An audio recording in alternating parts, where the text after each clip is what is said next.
Police found 9 bodies at their home in Gloucester, England. It was an awful discovery which exposed the couple's 3-decade-long spree of torture and murder. Unbelievably, the victims included a number of their own children. 2 years later, 60 Minutes reporter Tracy Curo interviewed 3 of the West's surviving children, revealing the extent of the evil that occurred. Police found There are houses that become monuments to horror, addresses that transform from simple locations into symbols of something darker than most minds can comprehend. 25 Cromwell Street, Gloucester. From the outside, nothing distinguished it. A typical working-class home on a typical English street. Children played in the yard. Neighbors waved in passing. The sounds of family life, laughter, arguments, the mundane rhythm of daily existence, drifted through thin walls. But beneath the floorboards, behind the walls, buried in the garden and the cellar, lay secrets so terrible that when they finally surfaced, an entire nation would be forced to confront an impossible question. How could this have been happening? Right there, in plain sight, for decades, the answer lies not in the extraordinary, but in the terrifyingly ordinary, in the human capacity to hide monstrosity behind normalcy, in the power of fear to silence voices, in the way evil can wear the mask of everyday life so convincingly that even those walking past it daily never see what's really there. This is the story of a family, a home, and the nightmare that lived within it, invisible to the world outside. Welcome to Truth Finder Afees. In today's case, we examine one of Britain's most disturbing criminal investigations, a case that would reveal how darkness can flourish in the most unexpected places, protected by walls both physical and psychological. Before we begin, subscribe to our channel and let us know in the comments where you're watching from. Your engagement helps us continue investigating cases that explore the darkest corners of human behavior. Now let us get into it. When police began unearthing the awful remains of Fred and Rose West's victims, they exposed a spree of torture and killing that had spanned 3 decades. In this narrow semi in the English city of Gloucester, there were bodies buried everywhere. Under the patio, in the back garden, under the cellar. To this day, no one knows which of the 2, Fred or Rose West, was the more evil. Gloucester, England, a cathedral city with medieval roots and modern struggles. Streets of terraced houses where everyone knew their neighbors or thought they did. On Cromwell Street, number 25 stood unremarkable among its neighbors. A 3-story semi-detached house with peeling paint and a small garden. The kind of place you'd walk past without a second glance. Inside lived the Wests, Fred and Rose and their growing family of children. To the outside world, they were simply another struggling working-class family. Fred worked as a builder and handyman, taking odd jobs around the area. Rose stayed home with the children, though she would later take in lodgers to help with finances. Neighbors would see Fred working on his van, tools scattered about. They'd hear the chaos of a large household. Crying babies, playing children, the television blaring. Rose could be seen at the local shops, children in tow, complaining about money or the weather like any other mother. The house itself seemed perpetually under renovation. Fred was always building something, modifying something, fixing something. The sound of construction became background noise to the street. Hammering, drilling, the mixing of cement. Fred's at it again. Neighbors would say with mild amusement, watching him dig in the garden or carry building materials into the basement. The children, eventually 8 of them between Rose's pregnancies and Fred's daughter from a previous relationship, were a visible presence in the neighborhood. They attended local schools. They played in the street. They seemed, to casual observers, like any other children from a chaotic but functioning household. Rose was known to be strict. Some neighbors noted she had a sharp tongue and didn't tolerate nonsense from the children. But in an era when discipline was expected and privacy respected, no one questioned her parenting too deeply. Fred was more jovial in public. He'd chat with neighbors about football, about his building projects, about the state of his van. He had a thick Gloucestershire accent and a crude sense of humor that some found off-putting, but others dismissed as typical of his background and generation. The house took in lodgers periodically, young women, often vulnerable, looking for cheap accommodation. In a university city with transient populations, this wasn't unusual. Students, workers passing through, young women escaping difficult home situations, they'd arrive, stay for weeks or months, then move on. Or so it seemed. The family attended occasional social functions. The children went to school. Bills were paid mostly. Life continued in its messy, unremarkable way. But there were things that, in hindsight, seemed less ordinary than they appeared at the time. The soundproofing Fred installed in certain rooms. The locks on doors from the outside.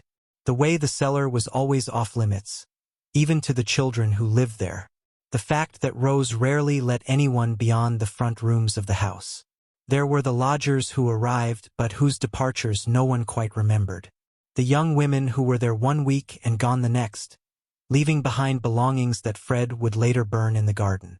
There were Fred's jokes, too crude, too dark, too specific about violence and control. Neighbors would laugh uncomfortably and change the subject. There was the way some of the children seemed not quite right, too quiet, too watchful, flinching at sudden movements. But these were the 1970s and 80s, an era before mandatory reporting, before the internet made information instantly shareable, before society had fully awakened to the possibility that horror could live next door disguised as ordinary family dysfunction. People saw what they expected to see. A rough family in a rough house, struggling but surviving like so many others on streets exactly like this one across Britain. The truth was there, hidden in plain sight, in the concrete Fred mixed late at night, in the rooms he soundproofed so carefully, in the garden he dug with such obsessive attention, in the young women who arrived and vanished like smoke. But truth can be invisible when it wears the mask of normalcy. And 25 Cromwell Street wore that mask very well.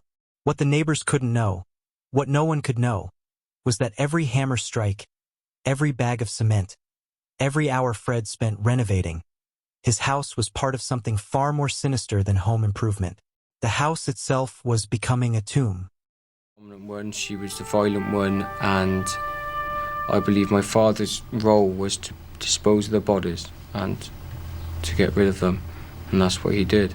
And I believe my mum killed them, not my father. No, I think Dad was a murderer before he met Mum. I mean, there's proof that he murdered before. There is a particular kind of silence that lives in houses where terrible things happen. Not the peaceful quiet of safety, but the heavy, watchful silence of fear. Inside 25 Cromwell Street, that silence was law. The children learned early that there were questions they must never ask, rooms they must never enter, sounds they must never acknowledge. A code of secrecy so absolute that breaking it carried consequences too terrible to risk. The house had rules that made no sense to the outside world but governed every moment within those walls. The cellar was forbidden. Always. Absolutely. The children were told it was dangerous, construction materials, unstable flooring, reasons that seemed plausible enough not to question. But the lock was on the outside, and sometimes, late at night, there were sounds from below that no construction project could explain. Certain rooms were Rose's domain exclusively. She would disappear into them for hours, and the children learned not to ask why. They learned not to notice the men who sometimes came and went. They learned that their mother's privacy was not to be disturbed, regardless of what they heard. Fred's workshop was another forbidden zone. He spent hours there, working on projects that were never quite finished, never quite explained. Building, modifying, always with the door closed, always alone. The family dynamics were carefully controlled through a system of fear and manipulation that would only become clear years later. Fred positioned himself as the charismatic center, joking, teasing, playing the jovial father in moments, then shifting instantly to rage over minor infractions. The unpredictability kept everyone off balance, never knowing which version of him would appear. Rose controlled through explosive anger and rigid rules that seemed designed less for order than for dominance. Children were punished severely for small violations. Obedience was absolute. Questions were rebellion. Together, They created an environment where abnormality became normal, where fear became background noise, where the unthinkable became simply what happened in their house. The children developed survival strategies that outsiders would only understand decades later. They became hypervigilant, reading moods and anticipating danger. They learned to make themselves small, invisible, unnoticed. They learned that loyalty to the family, to the secrets, was the only acceptable position. They learned not to bring friends home, not to talk about their family, not to attract attention that might lead to questions they couldn't safely answer. Some of the children tried to escape the atmosphere through achievement, through good behavior, through being perfect enough that they might be left alone. Others acted out, their behavior screaming the truths their mouths couldn't speak. But in the 1970s and 80s, troubled children from chaotic homes were common enough not to trigger deeper investigation. Teachers might note behavioral issues. Social services might make occasional visits. But the threshold for intervention was high, and the Wests were skilled at presenting just enough functionality to avoid serious scrutiny. The lodgers who came to stay encountered a different dynamic. Young women, often vulnerable, attracted to cheap rent and what initially seemed like a chaotic but welcoming household. Rose could be friendly at first, maternal even. Fred could be charming, helpful, offering to fix things or drive them places. The house seemed full of life. Children everywhere, always something happening. But there were strange undercurrents. Inappropriate comments from Fred that started as jokes but became increasingly uncomfortable. Rose's mood swings that could turn a friendly conversation hostile in seconds. The odd restrictions about where lodgers could and couldn't go in the house. Some lodgers left quickly, unsettled by something they couldn't quite name. They'd tell friends the place had weird vibes, or that Fred made them uncomfortable. They'd find other accommodation and move on, grateful to escape whatever they'd sensed there. Others stayed longer. Some were more isolated, with fewer options, less support. Some were dealing with their own traumas and didn't recognize the dangers presented by others. And some never left at all. Their belongings would remain for a while, clothes in a room, toiletries in the bathroom. Then gradually these items would disappear. Fred would mention casually to neighbors that the lodger had moved on, found a boyfriend in another city, gone back to her family. No one questioned it. Young people were transient. Life was chaotic. People came and went, except they didn't always go. Within the walls of 25 Cromwell Street, Fred was constructing something beyond the renovations visible to the outside world. He was creating hiding places, burial sites, a house that could swallow people whole and never give them back. The construction projects that seemed never-ending had a purpose beyond home improvement. The cellar that was always being modified. The garden that was perpetually being dug up and replanted. The bathroom that was renovated multiple times. The extensions that required new foundations. All of it requiring concrete. Bags and bags of concrete that Fred mixed methodically, often late at night, sometimes in the early hours of the morning when the street was silent and dark. The house itself was becoming complicit. Its walls held secrets. Its floors concealed evidence. Its very foundation was built on horror that no one outside could see. And inside, a family lived in the shadow of that horror, learning to function around it, to normalize it, to survive it by never acknowledging it aloud. The human capacity for adaptation is remarkable. We can adjust to almost anything if we're exposed to it gradually enough, if we have no power to change it, if the cost of acknowledging the truth is too terrible to bear. The children adapted. They survived. They learned the language of secrecy so fluently that it became their native tongue. But adaptation is not the same as healing. And secrecy, no matter how perfectly maintained, always has cracks. Fear is a powerful architect. It builds walls where none exist. It creates prisons without bars. It silences voices that should scream. At 25 Cromwell Street, fear was the foundation upon which everything else was built. For the children growing up in that house, fear was so constant it became invisible. Like air always there, so familiar it seemed normal. They learned its language before they learned to read. They understood its rules before they understood right from wrong. There was the fear of violence. Sudden, unpredictable, disproportionate to whatever minor infraction had triggered it. A wrong word, a forbidden question, a moment of perceived disrespect. The children learned to navigate around these triggers like soldiers crossing a minefield, but the explosions still came, random and devastating. There was the fear of abandonment, the implicit threat that they were expendable, that their place in the family was conditional on absolute obedience. Rose would tell them they were lucky to have a home, that she could send them away anytime. The message was clear: be grateful, be silent, be compliant. There was the fear of the unknown, the sounds from forbidden rooms, the locked doors, the things they sensed but couldn't see. Children have powerful imaginations, but they also have powerful instincts. The children knew, on some level they couldn't articulate, that terrible things happened in their house. Not knowing the details made it worse, allowed their minds to fill the gaps with shapeless dread. And there was the fear of complicity, the gnawing sense that by staying silent, by surviving, by adapting, they were somehow part of whatever darkness lived in their home. This was perhaps the most insidious fear, the one that would haunt them longest. The feeling that they should have known, should have done something, should have saved someone. But they were children, powerless, trapped. Fred wielded fear through charisma twisted into manipulation. He would tell jokes that contained threats. He would make comments about what happened to people who betrayed family trust. He would describe in grotesque detail acts of violence, always couched as stories about other people, other places, but the message unmistakable. This is what happens to those who cross certain lines. He was skilled at reading people, at identifying vulnerabilities and exploiting them. He knew which children could be controlled through fear of violence, which through fear of abandonment, which through guilt and shame. He tailored his approach to each personality, each weakness. Rose operated through emotional volatility and unpredictability. Her moods could shift instantly, from warmth to rage, from maternal concern to cold indifference. The children never knew which version they would encounter. This unpredictability is its own form of torture, keeping victims in a constant state of hypervigilance, unable to relax, unable to feel safe. She was also skilled at playing the victim.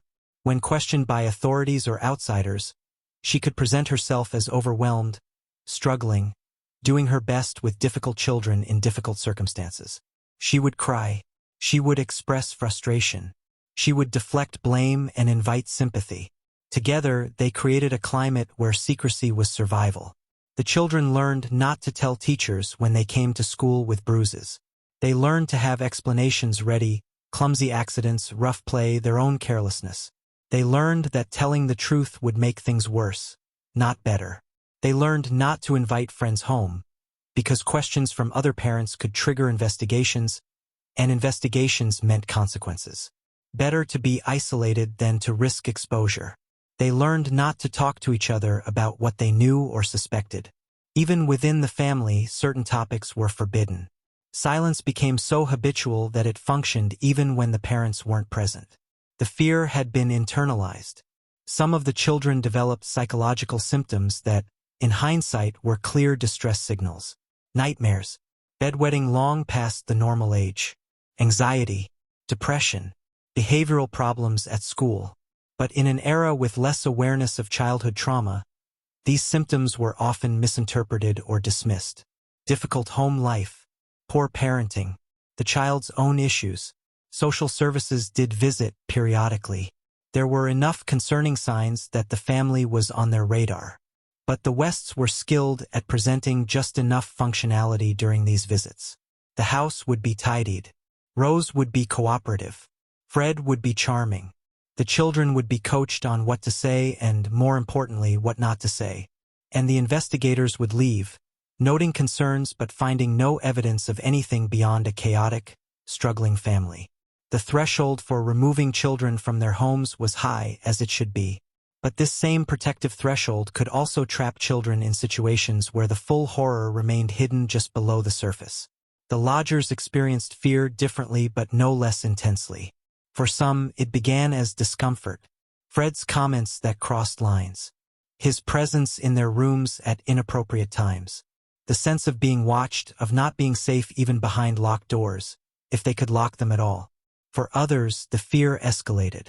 They might try to leave, only to find their belongings had been moved, hidden, or destroyed. They might be told they owed money and couldn't leave until it was paid. They might simply be told no, they were staying and they had no choice. The psychological manipulation was sophisticated.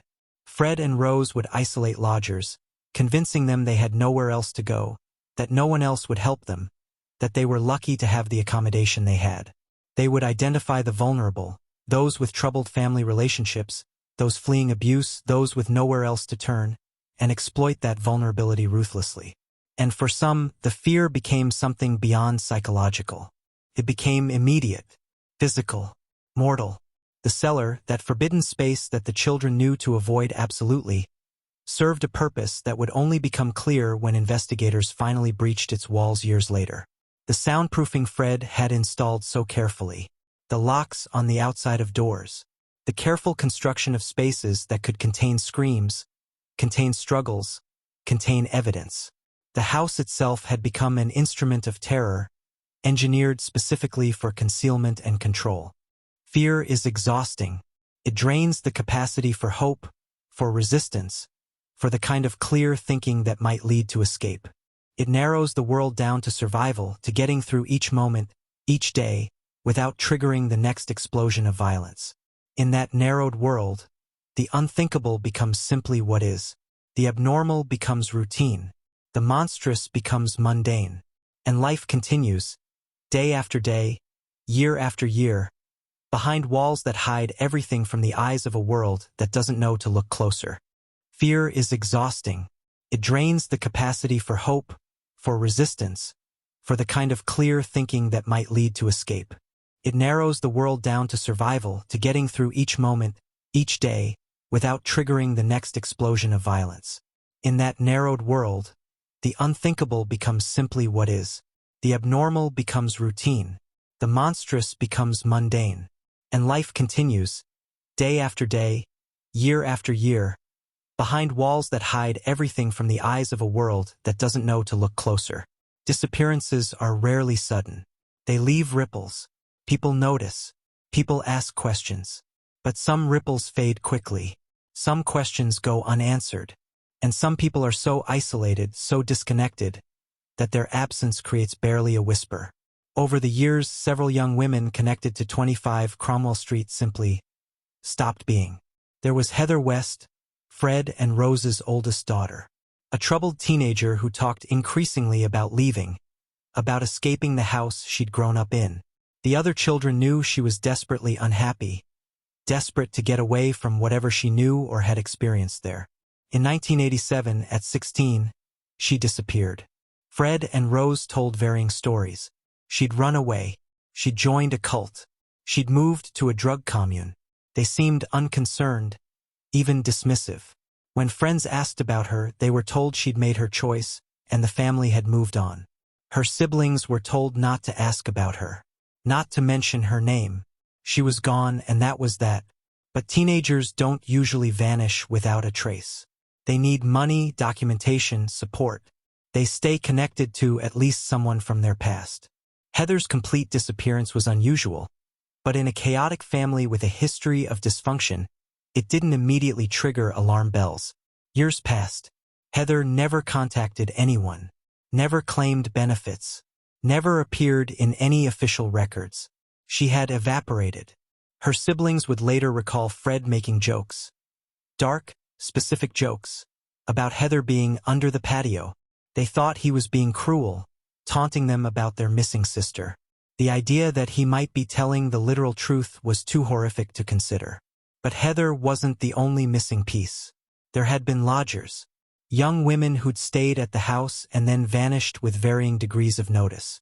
There was Shirley Robinson, pregnant and living at Cromwell Street. She was young, vulnerable, involved with both Fred and Rose in ways that would only become clear later. One day, she was simply gone. Her belongings disappeared gradually. Fred explained she'd moved away. There was Allison Chambers, 18 years old, who'd come to stay at Cromwell Street after leaving a children's home. She'd told a friend she was scared of Fred, that something wasn't right. Then she disappeared. Fred said she'd gone to the Midlands. There were others. Young women who'd passed through, who'd been seen at the house, who'd then vanished from their normal routines without explanation. Some had been reported missing by concerned family members. But in the 1970s and 80s, young people went missing regularly: runaways, troubled teenagers, women fleeing abusive situations. Unless there was evidence of foul play, investigations were often limited. People had the right to disappear if they chose to. The reports were filed. The cases went cold. Fred and Rose's first victim had actually predated Cromwell Street. Rena West, Fred's first wife, disappeared in 1971. She'd been troubled, involved with drugs, unreliable. Her disappearance didn't raise immediate alarm. She'd vanished before, during arguments or drug binges, only to reappear later. Except this time, she never reappeared. Fred told people she'd gone to Scotland. He seemed unbothered by her absence. No one questioned it deeply enough. Her daughter, Charmaine, Fred's stepdaughter, disappeared the same year. Rose, who was caring for her, told people Rena had come and taken her away. The story was thin, but without evidence otherwise, it stood. Years later, investigators would realize that Fred and Rose's crimes had begun even before they moved into the house that would become synonymous with their horror. There were warning signs that went unheeded, concerns that were raised but not pursued. Social services had been involved with the family periodically. Neighbors had reported concerns about the children. Teachers had noted behavioral issues. A neighbor had once reported seeing Fred behaving inappropriately with a young girl. The investigation went nowhere. Rose had been convicted of assault against one of the children. The case was noted, but the children remained in the home. There were rumors about what went on at the house. Whispers about Rose's visitors, about the locked rooms, about the sounds that came from the cellar. But rumors are not evidence. And privacy, even for families that raised concerns, was still largely respected.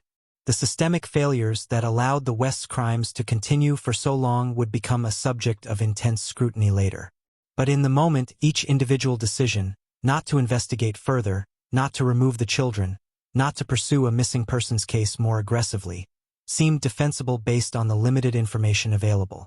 Evil doesn't usually announce itself clearly. It operates in gray areas, in uncertainties, in spaces where the benefit of the doubt provides cover. The pieces were all there. Missing women, troubled children, a house under constant renovation, a couple with disturbing behavior patterns and a history of violence. But the pieces weren't assembled. The pattern wasn't recognized. The questions weren't asked forcefully enough. And so the disappearances continued. The construction projects continued. The bags of concrete were mixed and poured, year after year, entombing secrets that Fred believed would remain hidden forever. There is a particular arrogance to serial offenders who operate for years without detection.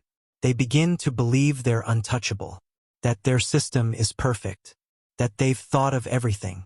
Fred West believed his secrets were safe, buried deep, hidden permanently. But secrets, like bodies, have a way of surfacing. And the moment that would finally crack open the carefully constructed facade of normalcy at 25 Cromwell Street was approaching. August 1992. A young woman came to the police with an allegation of sexual assault. She was one of the West children, now old enough to speak, brave enough to break the silence that had ruled her entire life. The investigation that followed this allegation would initially focus on recent crimes. But investigators began pulling threads that would eventually unravel decades of concealed horror. The children were interviewed carefully, sensitively, and slowly, piece by piece, a picture emerged of life inside 25 Cromwell Street that was far darker than anyone outside had imagined. There were statements about abuse, about fear, about the climate of terror inside that house. And there were mentions of Heather, the oldest daughter who'd been missing for 5 years, but whom her parents had never reported as a missing person. Detective Constable Hazel Savage became focused on the question of Heather West. Where was she? Why had no one seen her in years?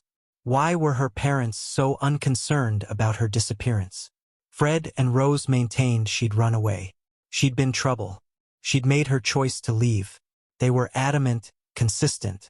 But Savage's instincts told her something was wrong, deeply wrong.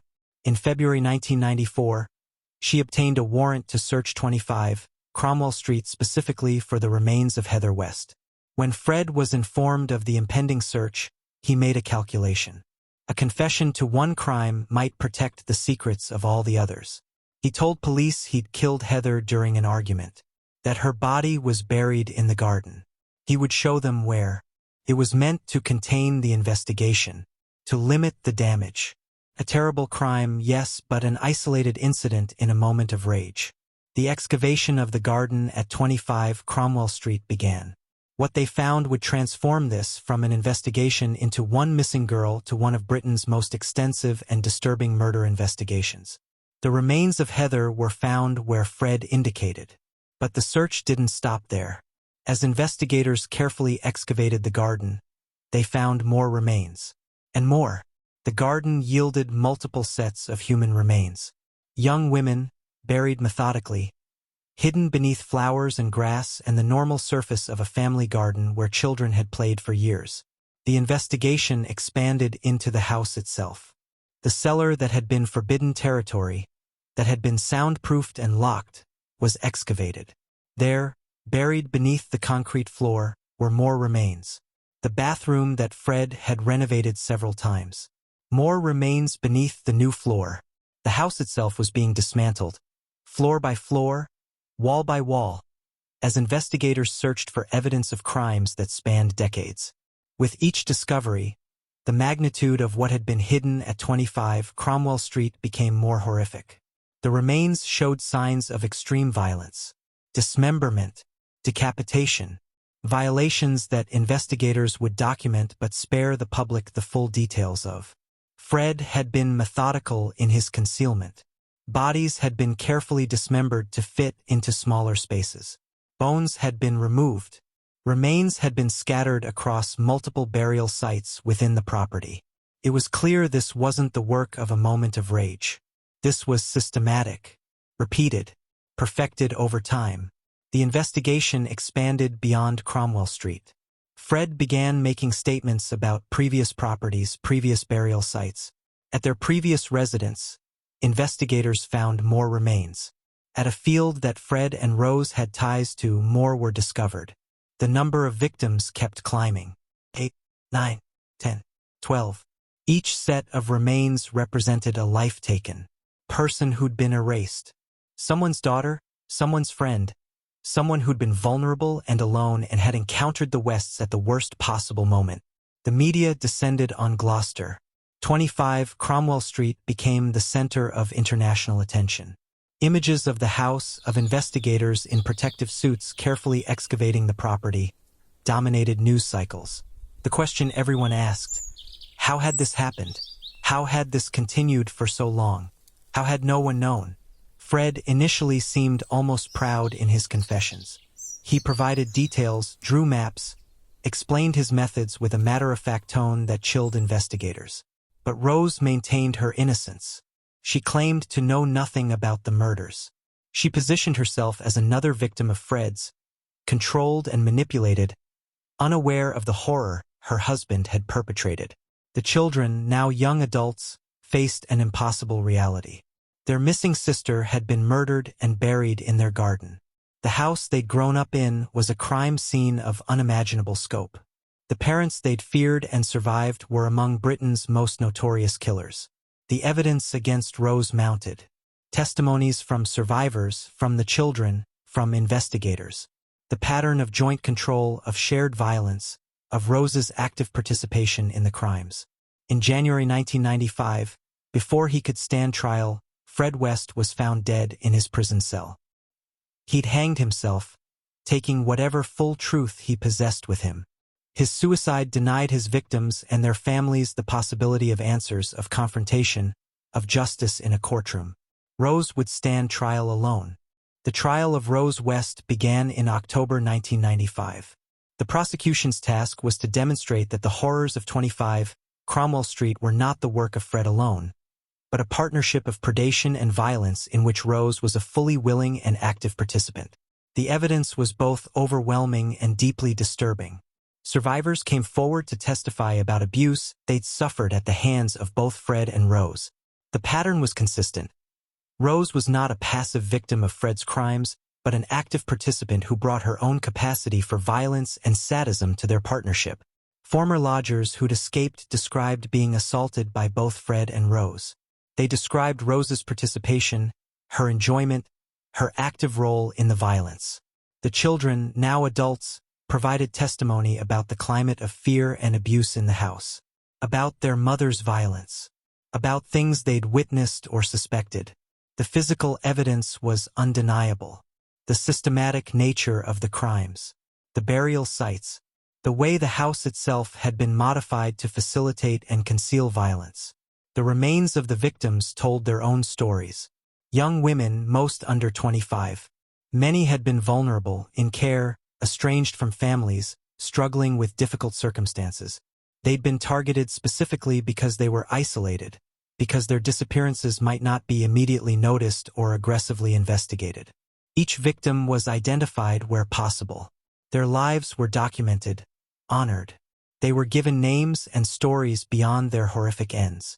There was Carol and Cooper, 15, who disappeared in 1973 on her way home from a cinema. There was Lucy Partington, a university student who vanished after visiting family in 1973. Her family had searched for her desperately, never knowing she'd been at Cromwell Street all along. There was Therese Siegenthaler, a student from Switzerland who'd been hitchhiking and disappeared in 1974.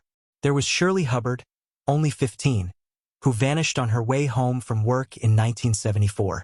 There was Juanita Mott, who'd stayed at Cromwell Street as a lodger and disappeared in 1975. There was Shirley Robinson, pregnant with Fred's child, who was murdered in 1978. There was Allison Chambers, who'd fled a children's home only to encounter the Wests in 1979. And there was Heather West, the daughter who tried to escape, whose bones had been found in the garden where she'd played as a child. Earlier victims, buried at previous locations, included Fred's first wife Rena, her daughter Charmaine, and another young woman, Anne McFall. The prosecution built a picture of a couple who'd found in each other permission and encouragement for their worst impulses, who'd created an environment where violence became normalized, where the unthinkable became routine. Rose's defense maintained she'd been controlled by Fred, that she'd feared him, that she'd had no knowledge of the murders. But the evidence contradicted this narrative at every turn. The jury heard testimony from survivors who described Rose as an active, enthusiastic participant in violence. They heard from the children about their mother's capacity for cruelty. They saw evidence that Rose had been involved in the disposal of remains, in the concealment of evidence. The trial lasted nearly 2 months. The evidence was methodically presented, the testimonies heard, the pattern established. On November 22, 1995, Rose West was found guilty of 10 murders. She showed no reaction to the verdict. She was sentenced to life imprisonment with the recommendation that she never be released. The house at 25 Cromwell Street, that ordinary-looking building that had hidden such extraordinary horror, was demolished in October 1996. The remains were crushed and buried in a secret location to prevent any macabre memorialization. The address itself was erased. The street was renumbered so that 25 Cromwell Street no longer existed on any map. It was as if the physical location could be erased, the horror could be contained and removed. But you cannot demolish memory. You cannot renumber the past. Gloucester, a city proud of its history and community, suddenly found itself synonymous with horror. The residents of Cromwell Street faced an impossible situation. Their neighbors, people they'd lived next to for years, whose children had played with their children, whom they'd chatted with over fences about weather and football and the mundane details of everyday life, had been torturing and murdering young women mere meters away. The psychological impact was profound. Neighbors questioned everything they thought they'd known. Had they missed signs? Could they have prevented this? Were they somehow complicit through ignorance? Some recalled odd moments that now seemed sinister. The sounds from the house they'd dismissed. Fred's inappropriate jokes they'd laughed uncomfortably at. The construction projects that never seemed to end. Others insisted they'd seen nothing unusual at all. The Wests had been just another family on a street full of families. Both responses were understandable. Both reflected the human struggle to reconcile normalcy with hidden horror.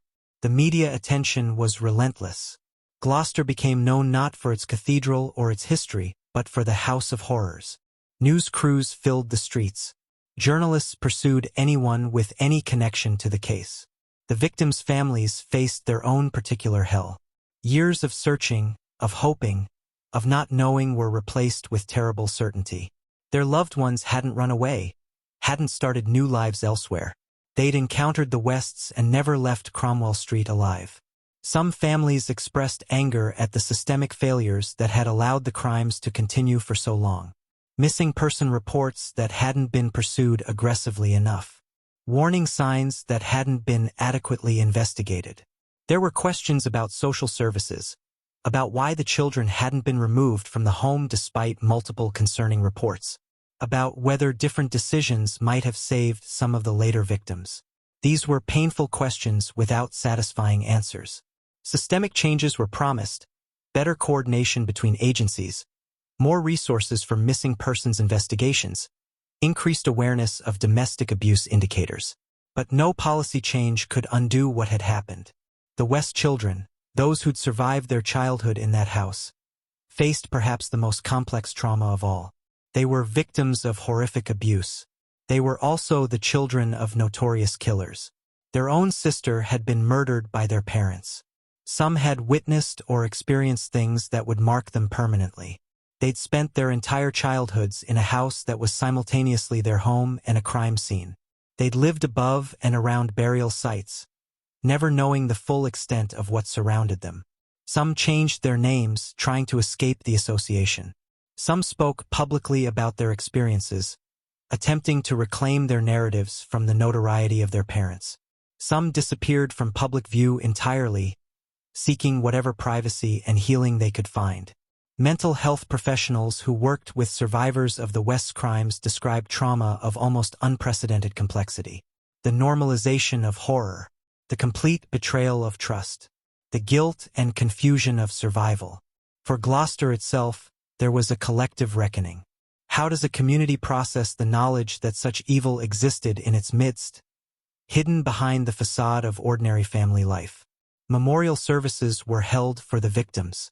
Efforts were made to honor their lives beyond the circumstances of their deaths. Families were supported in their grief where possible.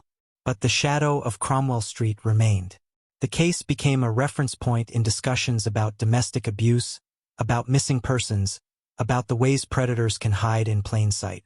The demolished site where 25 Cromwell Street once stood was turned into a footpath. No memorial marks the location. There was fear that any such marker would become a morbid attraction. Yet the absence of physical memorial doesn't mean absence of memory. There are crimes that challenge our fundamental understanding of human nature. The case of Fred and Rose West is one of them. The question that haunts everyone who examines this case: how did this remain hidden for so long? The answer is uncomfortable because it implicates more than just two individuals. It reveals how readily we accept the surface appearance of normalcy, how reluctant we are to look too closely at our neighbors' closed doors, how easy it is to dismiss warning signs when confronting them would be difficult or awkward. The Wests operated in plain sight because we, society collectively, are programmed to see what we expect to see. A family in a house on a street looks like a family in a house on a street. The possibility that extraordinary horror is unfolding behind those walls contradicts our need to believe the world is fundamentally orderly and safe. The victims were often chosen specifically because they were isolated, vulnerable, disconnected. Young women who might not be immediately missed, whose disappearances might be explained away as runaways or troubled individuals making poor choices. There's a bitter lesson about whose safety society prioritizes, whose disappearances trigger urgent responses, and whose are filed away as sad but unsurprising. The children who grew up in that house survived something that should be unimaginable. They learned to function in an environment of constant fear and normalized horror. They adapted because children are remarkably resilient, but also because they had no choice. Their stories remind us that abuse thrives in silence. That fear is an incredibly effective tool of control. That the absence of visible injuries doesn't mean the absence of violence. The systemic failures that allowed the crimes to continue are humbling for any society that believes it has adequate safeguards in place. Warning signs were present. Concerns were raised.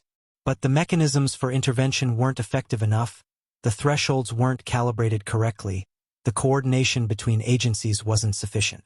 These are fixable problems, but fixing them requires acknowledging them. The case also illuminates the dark truth about partnerships in evil. Fred and Rose West found in each other permission and encouragement for their worst impulses. They normalized each other's violence.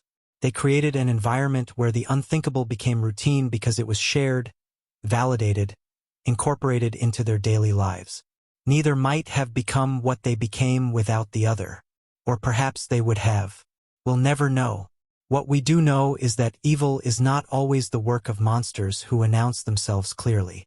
Sometimes it wears the mask of ordinary life so convincingly that it can operate for decades in a house on a street in a city where everyone knows their neighbors. Or thinks they do. The demolished house at 25 Cromwell Street is gone. But the questions it raises remain. How well do we really know the people around us? What horrors might be hidden behind the facade of normalcy we all maintain? When we sense something wrong, do we investigate or do we look away because confronting it would be uncomfortable? These aren't comfortable questions. But the victims of Fred and Rose West deserve the discomfort of asking them. Lucy Partington, who should have finished her university degree and become whatever she dreamed of becoming. Carol and Cooper, who should have grown past 15 and lived a full life. Shirley Hubbard, Therese Siegenthaler, Juanita Mott, Allison Chambers, and all the others whose lives were stolen and hidden beneath concrete and earth and the ordinary appearance of a family home.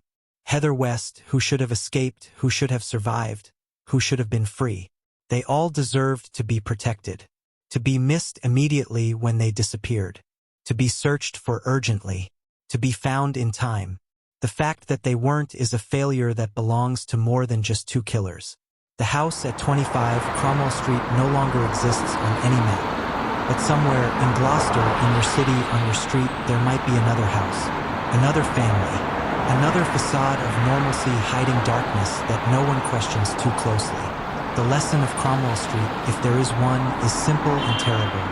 Evil doesn't always announce itself. Sometimes it hides in the most ordinary places, protected by our reluctance to believe it could be there at all.